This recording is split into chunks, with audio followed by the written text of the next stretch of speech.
ಹಾ, ನೋಡ್ತಿದ್ರೆ ನಿಜವಾಗ್ಲೂ ಬೇಜಾರಾಗತ್ತೆ. ಹೆಣ್ಣು ಕುಲಕ್ಕೆ ಕಳಂಕ ತರ್ತಿದ್ದಾರೆ ಹೆಂಗಸರು. ಒಂದು ಕಡೆ ಗಂಡನ ಕೊಂದ್ಲು, ಇನ್ನೊಂದು ಕಡೆ ಗಂಡನ ಪಾಯ್ಸನ್ ಹಾಕಿ ಸಾಯಿಸಿಬಿಟ್ಲು, ಮತ್ತೊಂದು ಕಡೆ ತಾಳಿ ಕಟ್ಟುವಾಗ ಲವರಿಗೆ ಜೊತೆ ಓಡೋದ್ಲು, ಹುಡುಗನಿಗೆ ಟೋಪಿ ಹಾಕಿದ್ಲು, ಮತ್ತೊಂದು ಕಡೆ ಮಕ್ಕಳಿಗೆ ವಿಷ ಹಾಕಿ ಪ್ರಿಯಕರನಿಗೋಸ್ಕರ ಪತಿಯನ್ನೇ ಕೊಂದ ಹೆಣ್ಣು.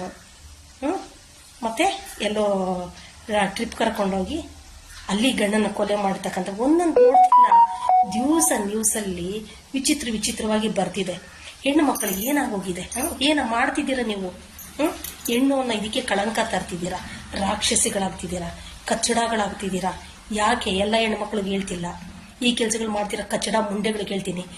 ನಿಮ್ಮ ಜನ್ಮಕ್ಕೆ ಮುಂಡೆಗಳ ಇನ್ನೊಬ್ಬರನ್ನ ಸಾಯಿಸ್ತಿರಲ್ರೇ, ನೀವು ಸಾಯ್ರೆ ಮುಂಡೆಗಳ, ವಿಷ ಕುಡಿದು ಸತ್ತೋಗ್ರಿ. ಯಾಕೆ ಗಂಡನನ್ನ ಸಾಯಿಸೋದು, ಮಿಂಡನಿಗೋಸ್ಕರ ಎತ್ತಿರೋ ಮಕ್ಕಳನ್ನ ಸಾಯಿಸೋದು, ಮತ್ತೆ ಮದುವೆ ಆಗೋ ಹುಡುಗನ್ನ ಸಾಯಿಸೋದು, ಕೊನೆಗೆ ಎಲ್ಲಿಗೆ ಬಂತು? ಜನ್ಮ ಕೊಟ್ಟ ತಾಯಿಯನ್ನ ಸಾಯಿಸೋ ಮಟ್ಟಕ್ಕೆ ಬಂದಿದ್ದೀರಾ. ನ್ಯೂಸ್ಗಳು ನೋಡ್ತೀವಿ, ತುಂಬಾ ಬೇಜಾರಾಗುತ್ತೆ. ನಮಗೇನೆ ನಾಚಿಕೆ ಆಗುತ್ತೆ. ಹೆಣ್ಣಿಗೆ ತಲೆ ತೆಗ್ಸೋ ಕೆಲಸ ಮಾಡ್ತಿದ್ದೀರಾ. ಎಲ್ಲ ಹೆಣ್ಮಕ್ಳುಗೆಲ್ಲ ಮಾಡೋ ಕಚಡ ಮುಂಡೆಗಳೇ ಬುದ್ಧಿ ಕಲ್ತ್ಕೊಳ್ರಿ.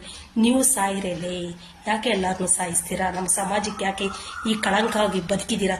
ನಿಮ್ಮ ಜನ್ಮಕ್ಕೆ